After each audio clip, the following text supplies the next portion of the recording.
여러분 반갑습니다. 서주호입니다. 오늘 같이 보실 종목 포스코홀딩스입니다. 자, 오늘 1.2% 주가 빠지면서 장 마감했습니다. 지금 포스코홀딩스 121선 중기평선 잘 지지해서 올라타주고 있는 모습 보이고 있는데, 자, 오늘은 포스코홀딩스 추가적인 업사이드, 추가적인 모멘텀 또 어떤 것들이 있는지 여러분들께 브리핑 드릴 예정이니까, 자, 오늘도 구독과 좋아요 한 번씩만 눌러주시고 영상에 집중해 주시면 감사하겠습니다. 자, 포스코홀딩스 지금 시점에서 왜 좋으냐? 자, 지금 중국 부양책 여러분들 다 알고 계시죠? 중국 부양책 정책 때문에 지금 철강 내수 활성화가 되고 있습니다. 자, 이거 보시면서, 자, 철강 내수가 중국에서 활성화가 되고 있다.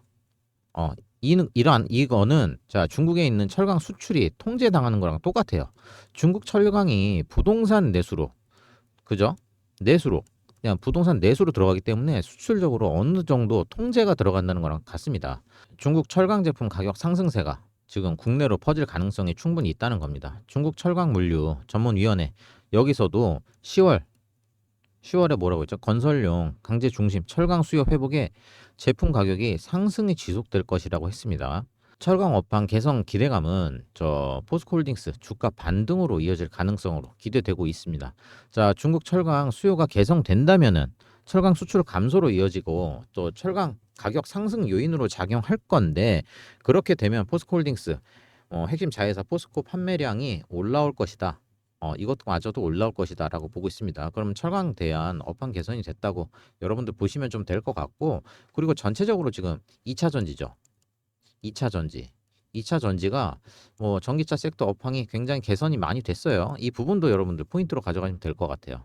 자, 그래서 철강제 원재료 같은 경우에도 철강석 자체도 이제 원가가 오르고 있습니다. 이 부분도 여러분들 포인트로 가져가시면 될 것 같습니다. 자, 그래서 철강제 원재료 같은 경우에도 철광석 자체도 원가율이 계속해서 감소하고 있어요.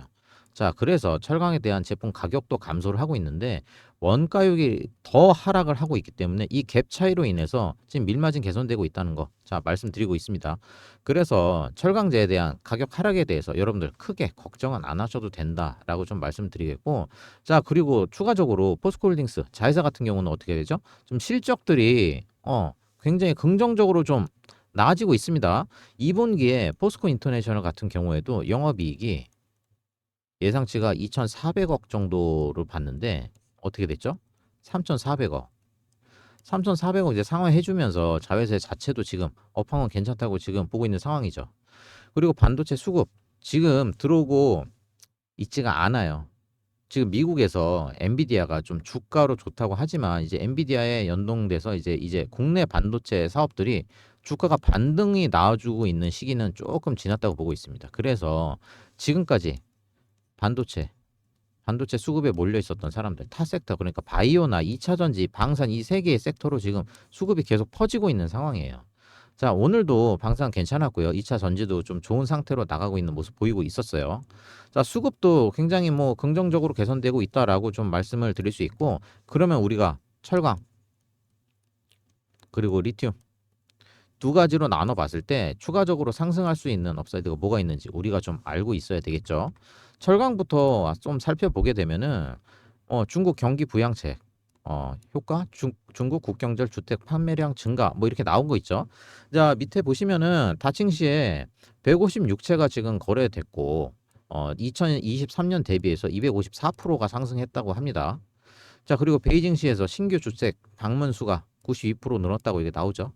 추가 구매하겠다고 부동산에 방문한 횟수가 92% 늘었다는 겁니다. 그리고 대출 금리도 인하가 됐습니다. 주택담보대출 금리도 인하가 됐기 때문에 어, 추가적인 부동산 활성화를 기대할 수가 있고, 그리고 지역별로 부동산 규제가 다 이렇게 따로 있습니다. 근데 이것도 규제가 지금 완화되고 있어요. 자, 그래서 추가적인 업사이드 분명히 있다고 말씀드리는 거고, 뿐만 아니라 중국에서 지금 어떻게 됐죠? 자, 중국에서 내년까지 부양책 지속 신호 이렇게 나오고 있죠. 중국에서 지금 190조의 중국 경기 부양책을 펼쳤어요. 이제 추가적으로 10조 위안, 이게 한화로 어떻게 되냐? 1882조 원입니다. 이거를 쓸 준비가 맞춰졌다고 하는데, 사실 190조에 대비해서 한참 뭐 거의 10배 규모죠. 이게 좀 말이 안 된다고 좀 생각할 수 있을 것 같아요. 근데 우리가 어느 정도 그럴 수도 있다고 생각해야 되는 게 뭐냐면은 2008년도 2008년도 글로벌 금융 위기 당시 이제 중국에서 경기 부양책을 이제 펼쳤는데 지금 환율 기준으로 753조 753조를 썼습니다. 자, 실제로 중국에서 천도에 버금가는 경기 부양책을 펼친 적이 있기 때문에 1882조 어 조금 뭐 많다고 볼 수 있지만 뭐 어느 정도 이 정도 규모까지 이제 추가적으로 이제 중국이 부양책이 나올 수 있다고 좀 생각하면 될 것 같습니다. 그래서 지금 중국이 이제 부동산 내수가 살아나고 있는데 이것 때문에 철강에 대한 업황이 매우 매우 잘 개선되고 있다라고 말씀드리고 있는 거고 철강이 중국의 뭐 자산도 계속해서 줄어들고 있겠죠, 당연히. 그렇게 되면 어떻게 되죠? 중국이 이제 만약에 철강을 다 쓰고 추가적인 생산이 어려울 때는 외부에서 수입을 해와야 되겠죠. 이런 것도 좀 여러분들 참고해 보시면 좋을 것 같고 그러면은 여기 이제는 리튬 쪽에서는 어떠냐? 뭐 리튬 공급망 판 흔든다. 세계 2위 리오틴토 아카디움 인수 근접 뭐 얘기가 있죠. 지금 리튬 공급망에 대한 판을 흔든다고 하는데 여기가 어디냐? 세계 2위예요, 여기가. 세계 2위 광선 업체인데 여기서 원자재를 가지고 이제 리튬 만드는 회사가 따로 존재하게 되는 건데 자 아카디움이라는 이제 이 기업이 리튬 생산하는 기업이에요. 근데 리오틴토 아카디움을 인수하겠다고 얘기를 하고 있습니다. 자 어느 정도 인수 금액을 밝히진 않았는데 뭐 로이터 통신에 따르면은 거의 한화로 5조 5조 4천억에서 8조 정도로 예상을 하고 있다고 합니다. 근데 아카디움 시가총액이 얼마죠? 4조 4조 5천억이에요. 자기 시가총 자기 시가총액보다 더 돈을 줘서 인수를 하겠다는 겁니다. 생각해 봅시다. 자, 지금 광산업체가 리튬 생산 업체를 인수를 왜 할까라고 생각을 해보면은 광산업체가 리튬 제조 기업을 인수를 하게 되면 어떻게 되냐? 수직 계열화가 완성이 돼요. 광산은 본인 회사에서 생산을 해서 본인 회사에서 리튬을 생산해서 그걸로 납품하게 되는 거예요. 이게 그냥 하나로 다 라인 하나로 끝나게 되는 겁니다. 자, 그렇게 되면은 뭐가 좋죠? 조달 비용, 그죠? 일단 조달 비용, 생산 비용 이런 부분에서 마진이 마진이 개선될 수 있습니다. 훨씬 더 유리하게 갈 수 있는 겁니다.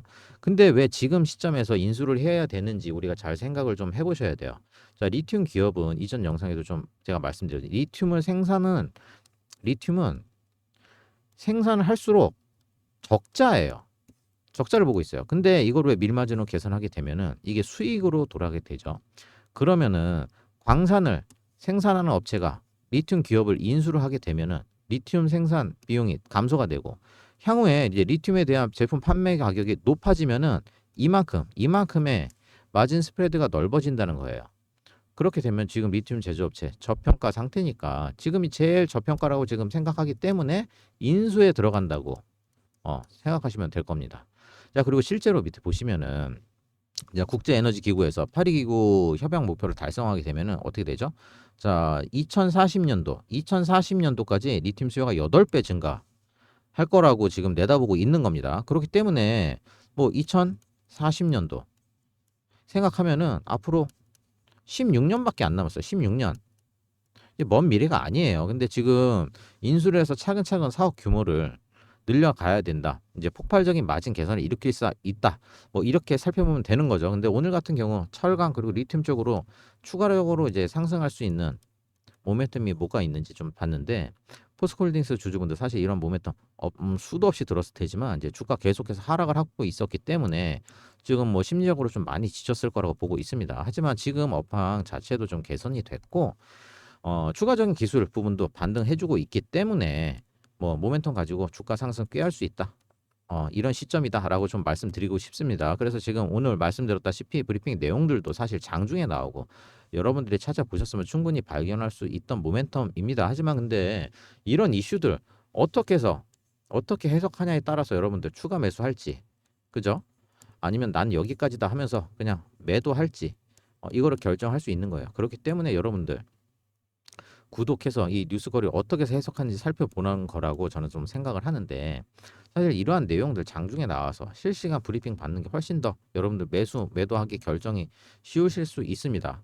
자, 흐름이나 수급 호가 상황 계속해서 이제 실시간으로 이제 관찰하기 어려우신 분들 제가 대응을 좀 도와드리려고 하는 거니까 자 포스코홀딩스 보유하고 계신 분들 제가 상단에 제 번호로 자 010-2840-3275 이걸로 포스코라고 세 글자 남겨주시면 제가 답장을 드리도록 하겠습니다. 그래서 제가 실시간으로 대응을 도와드리도록 할 거고 포스코홀딩스 어떤 재료나 일정이 나올 수 있는지 구체적으로 제가 브리핑해 드릴 거예요. 여러분들 놓치지 마시고 꼭 기억하시면 많은 도움 되실 거예요. 자, 오늘 포스코홀딩스 영상 여기까지 하겠습니다. 감사합니다.